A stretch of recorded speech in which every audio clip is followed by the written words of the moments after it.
নমস্কার বন্ধুরা, রিয়ান সোনা সুচরিতার আরেকটি নতুন ব্লগে আপনাদের সকলকে স্বাগত জানাই। আশা করছি বন্ধুরা শ্রীহরির কৃপায় আপনারা সকলে ভালো আছেন।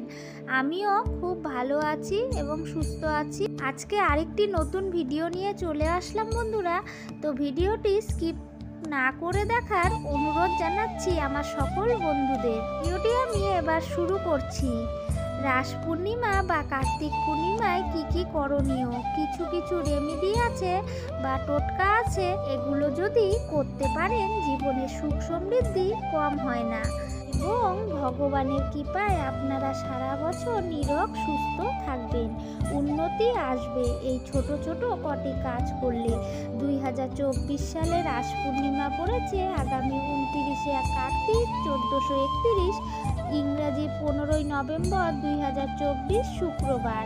পূর্ণিমা তিথি থাকছে শুক্রবার ভোর রাত্রি 5টা 15 থেকে শুক্রবার শেষ রাত্রি 3টা 4 মিনিট পর্যন্ত। এই দিনে কিছু নিয়ম পালন করতে হবে। এই রাস পূর্ণিমা হলো দীপদানের পূর্ণিমা। এই দিন দেবতারা পর্যন্ত দীপদান করে থাকে স্বর্গে। দিন যত দান ধ্যান করবেন তার সহস্র গুণ লাভ করতে পারবেন। তাই কার্তিক পূর্ণিমাকে বলা হয় দান পূর্ণিমা। এই দিন আপনারা নিজের ঘরে ঠাকুর ঘরের সামনে প্রদীপ প্রজ্বলন করবেন। আপনার জীবনে অর্থ আসবে, জীবনটা আলোয় আলোকিত হবে। ফানুস দীপদান বা আকাশ দীপদান অনেকে করেন কার্তিক পূর্ণিমার দিন, শুধুমাত্র পরিবারের মঙ্গল কামনায়। সর্বশ্রেষ্ঠ পূর্ণিমা হলো এই রাস পূর্ণিমা, কার্তিক মাসের রাস পূর্ণিমা। চন্দ্রদেবের উদ্দেশ্যে এই দিন অর্ঘ্য প্রদান অবশ্যই করবেন। আমার পাত্রে আতপ চাল মিশ্রি দুধ দিয়ে অর্ঘ্য প্রদান করবেন। এই কাজটি করলে মন শান্ত থাকবে। যাদের চন্দ্র দুর্বল হয়ে আছে তারা এই কাজটি অবশ্যই করবেন। যাদের সংসারে অভাব কলহ, যাদের চট করে মাথা গরম হয়ে যায়, তারা এই কাজটি অবশ্যই করবেন। রাস পূর্ণিমার দিন একটি ঘিয়ের প্রদীপ অবশ্যই তুলসী তলায় জ্বালাবেন। এর মাহাত্ম্য অনেক, শাস্ত্রে উল্লেখ আছে। এই দিন গঙ্গায় স্নান করার মাহাত্ম্য গুরুত্ব রয়েছে। স্নান রাস পূর্ণিমার দিন করলে শরীর ও মনের সমস্ত অভিনতা পাপের বিনাশ ঘটে। মুহূর্তে ঘুম থেকে উঠে স্নান করার চেষ্টা করবেন। ভোর 4টের সময় থেকে 6টার সময় ব্রহ্ম মুহূর্তে স্নান করলে এই দিন অনেক পুণ্য অর্জন হয়। ধার্মিক স্থানে গিয়ে দান করতে পারেন।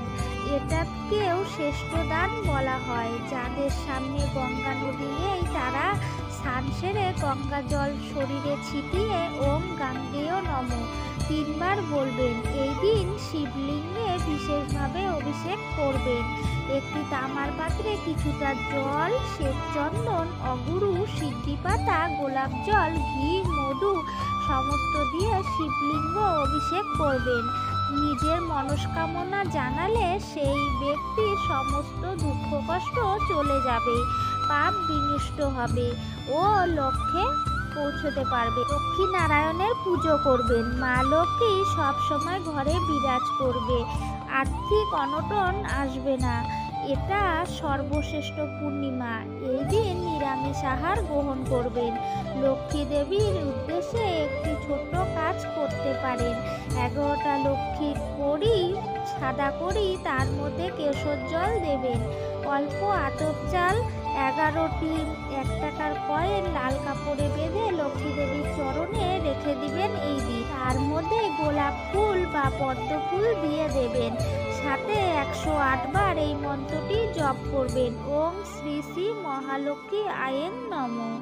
এই কাজটি করে মা লক্ষ্মীকে নিজের গৃহে আহ্বান জানাবেন। কার্তিক পূর্ণিমার দিন এই কাজটি অবশ্যই করবেন। ঘরে কৃষ্ণ, গোপাল বা নারায়ণ, রাধাকৃষ্ণের ঠাকুরের চিত্রপট থাকলে অবশ্যই এই মন্ত্রটি 100 বার পাঠ করবেন। ওম নমো ভগবতে বাসুদেবায়। মন্ত্রটি প্রভু নারায়ণের বীজ মন্ত্র। এই পুটলিটি টাকা পয়সা ক্যাশ বাক্সে রেখে দেবেন মা লক্ষ্মীকে প্রণাম করে। 1 সপ্তাহের মধ্যে দেখবেন অর্থ আসা শুরু হবে। এই দিন সত্যনারায়ণের পুজো করলে শ্রীহরি অত্যন্ত প্রসন্ন হন। যাদের শনির সাড়ে সাথে দশা চলছে তারা তামার পাত্রে কাঁচা দুধ, মধু, কালো তিল অসুস্থ গাছের গোড়ায় গিয়ে নিবেদন করুন। তিল বা ঘিয়ের প্রদীপ প্রজ্বলন করুন। রাস পূর্ণিমার দিনে এই কাজটি অবশ্যই করুন। এর ফলে শনিদেবের ভালো প্রভাব পড়বে আপনার জীবনে। খারাপ ফল বিনষ্ট হবে। এই দিনে ঠাকুর ঘরে যতগুলো ঠাকুর আছে সবার চিত্রপটে গোলাপ জল স্প্রে করবেন। জল দেবদেবীরা খুব পছন্দ করেন। পূর্ণিমা তিথিতে এটি করলে শুক্র গ্রহ ফল ভালো হয়। যারা শ্রীহরির নামে প্রদীপ প্রজ্বলন করবেন তার একটি নিয়ম আছে। ভগবানের চরণে 4 বার, নাভিদেশে 2 বার, মুখমণ্ডলে 3 বার ও সারা শরীরে 7 বার প্রদীপ ঘোরাবেন। পূর্ণিমার দিন এই রেমেডিগুলো যদি করতে পারেন তাহলে অনেক ভালো ফল পাওয়া যায় ও সব জায়গায় আপনারা যে কোনো কাজে সক্ষম হবেন। এই দিন শ্রীহরির প্রিয় খাবার মাখন, মিষ্টি, ননি শ্রীহরিকে নিবেদন করলে শ্রীহরি অত্যন্ত প্রসন্ন হবেন। তুলসী মঞ্চে ঘিয়ের প্রদীপ অবশ্যই জ্বালাবেন। ভগবানের কৃপায় সর্বপাপ বিনষ্ট হবে। ভগবানের কৃপায় সুখী পরিবারে জন্মগ্রহণ করবেন। পূর্ণিমা তিথি শেষ হলে ময়ূরের পালক নিয়ে এসে শ্রীকৃষ্ণকে নিবেদন করবেন। এই কাজের মাধ্যমে সমস্ত মনস্কামনা, অভীষ্ট লক্ষ্য আপনারা নিজের জীবনে আনতে পারবেন।